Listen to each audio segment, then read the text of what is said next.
gente segue nesse assunto, né? Os cofres públicos, a maneira como o governo eleito vai administrar o orçamento para o ano que vem, de que forma vai estourar o teto de gastos. E o aumento de gastos proposto pela PEC da transição deve levar a uma rápida piora nas condições das contas públicas brasileiras, isso de acordo com um relatório que foi divulgado ontem pelo Banco Inter. Olha aqui. É esse o destaque vindo lá do nosso portal cnnbrasil.com.br. O furo de 120 bilhões, lembrando que o que 120 bilhões, lembrando que o que está em discussão pode chegar a até 200 bilhões se passar a proposta mais ampla, né, mais rechonchuda do governo eleito, levaria a um déficit de 0,8% nas contas públicas em 2023, foi o que disse esse levantamento do Inter. O banco piorou as projeções do déficit brasileiro e da dívida pública depois da divulgação da PEC do estouro na semana passada. Olha aqui a reportagem assinada pela Juliana Elias, do CNN Brasil Business.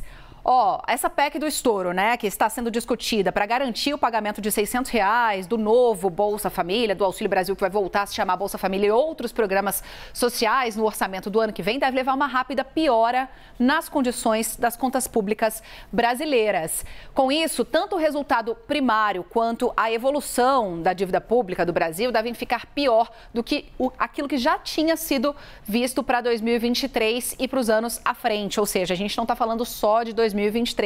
A longo prazo, isso também vai reverberar nas contas públicas. Nas estimativas do Banco Inter, as despesas do governo devem crescer 5% acima da inflação no ano que vem, na comparação com 2022. E essa conta representa um aumento de 120 bilhões das despesas acima do teto de gastos, chegando ao total de 190 bilhões, minha gente. Então, a previsão mais pessimista para as contas brasileiras, para a dívida brasileira também, a partir do ano que vem. A reportagem completa está lá no nosso portal. QR Code está aí na telinha para você ler em detalhes. Mas a gente continua aqui nesse assunto porque, para entender melhor essa projeção feita pelo Banco Inter, a gente conversa agora com a Rafaela Vitória, que é economista-chefe do próprio banco. Já chega aqui para a gente para detalhar tudo isso, né, Rafaela? Primeiro, muito bom dia para você.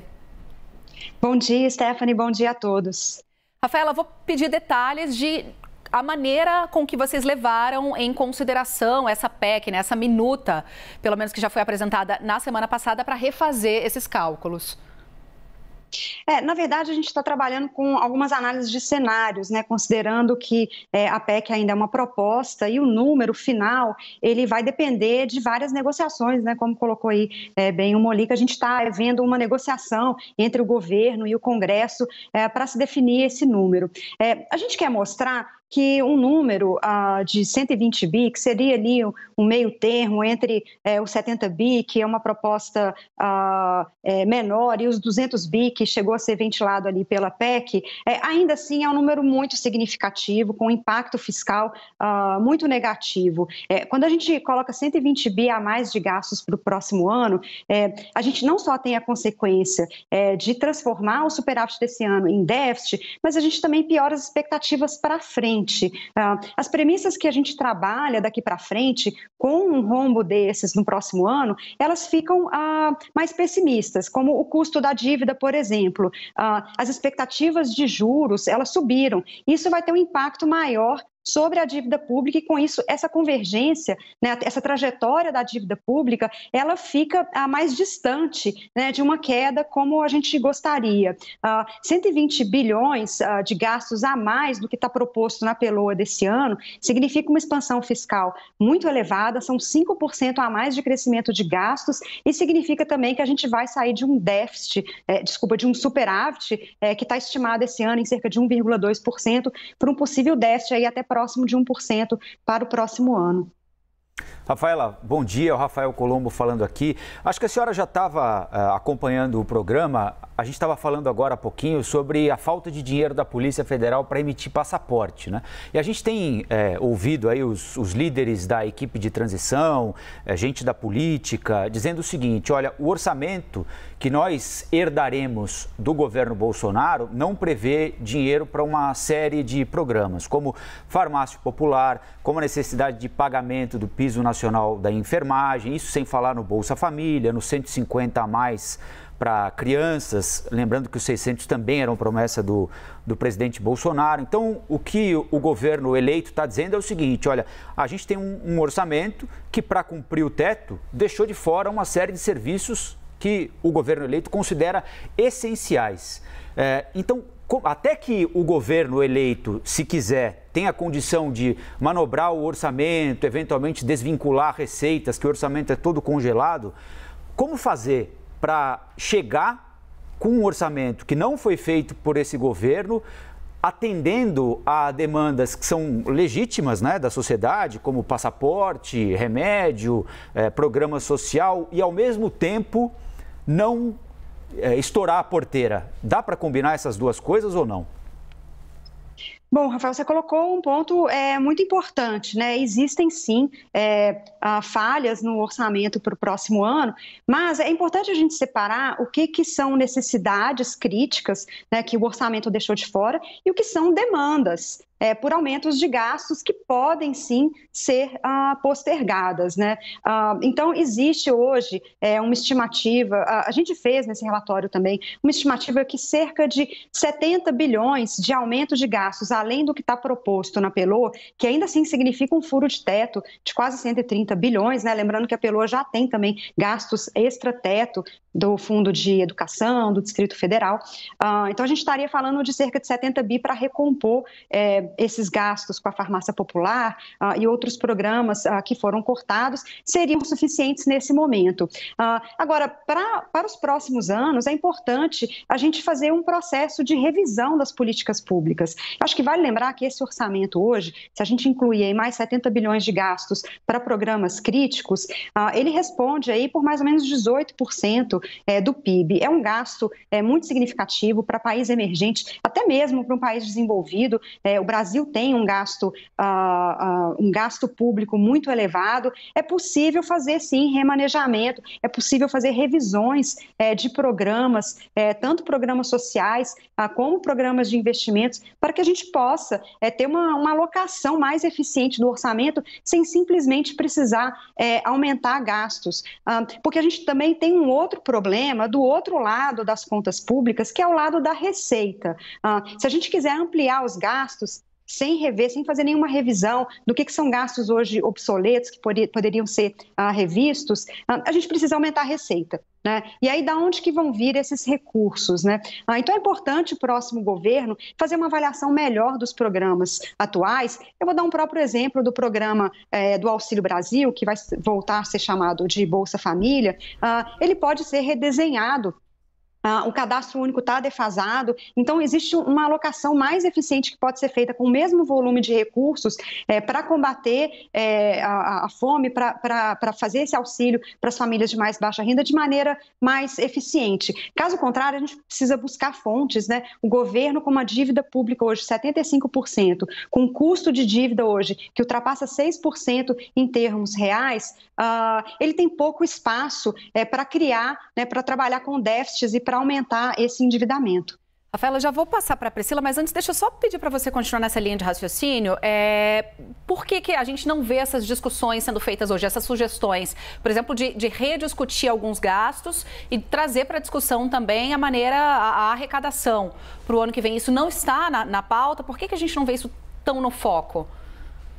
Eu acho que hoje tem uma pressa, né? O tempo é curto para uma aprovação de PEC e o foco está todo no aumento de gastos. Para se fazer uma revisão mais ampla de alguns programas, a gente precisa de um tempo maior e de um debate, né, dentro do Congresso, um debate mais amplo, uma proposta que seja mais eficiente. A gente precisa de tempo para esse estudo.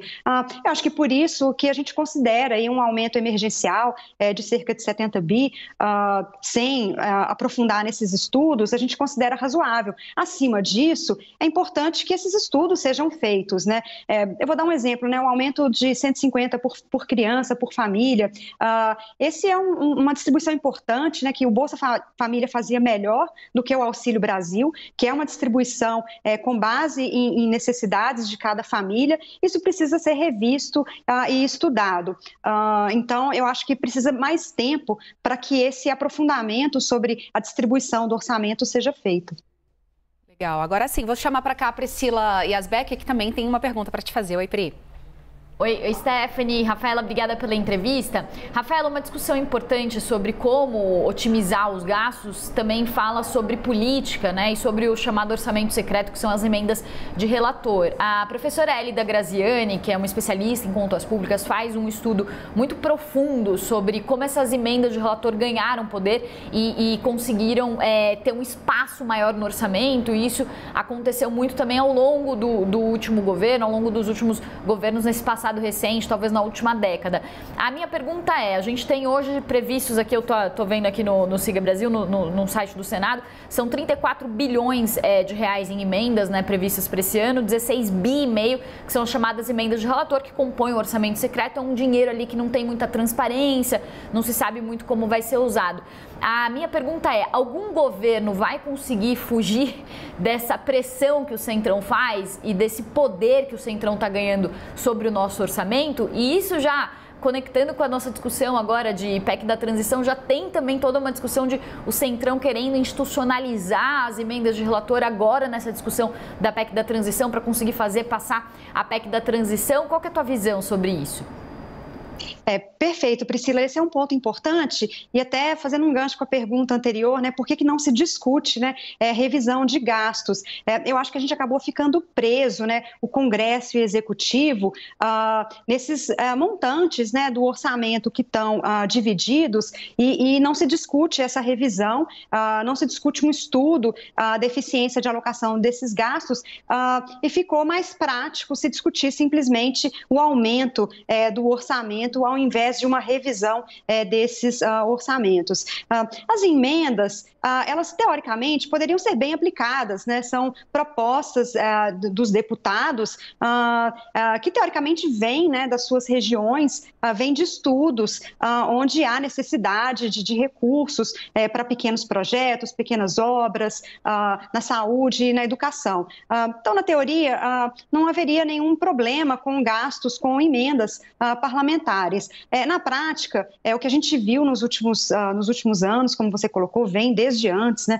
Vem desde do governo Dilma, que as emendas se tornaram impositivas. A gente perdeu a transparência na alocação desses recursos. E eu volto no ponto, não só da transparência da alocação de recursos de emendas, mas de uma forma geral, existem vários programas de gastos dentro do governo que ficam obsoletos ao longo do tempo, e o Brasil ainda não tem essa prática de revisão orçamentária, né? Existe o termo em inglês, né, o spending review, que é quando você faz uma revisão, né? Você tem um programa como Bolsa Família, passado 2, 3 anos, você faz uma revisão. Aquele programa foi eficiente, ele cumpriu o seu papel? Se sim, vamos mantê-lo, se não, vamos reformulá-lo ou excluí-lo.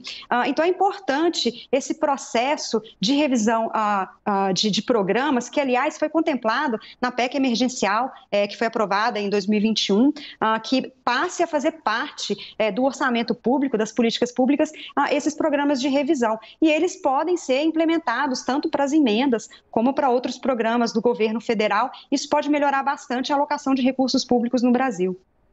Bom, a gente conversou aqui na CNN com a economista-chefe do Banco Inter, Rafaela Vitória. Rafaela, mais uma vez, muito obrigado pela atenção com a gente aqui. Bom trabalho para a senhora. Até a próxima. Obrigada a todos e bom dia. Bom dia.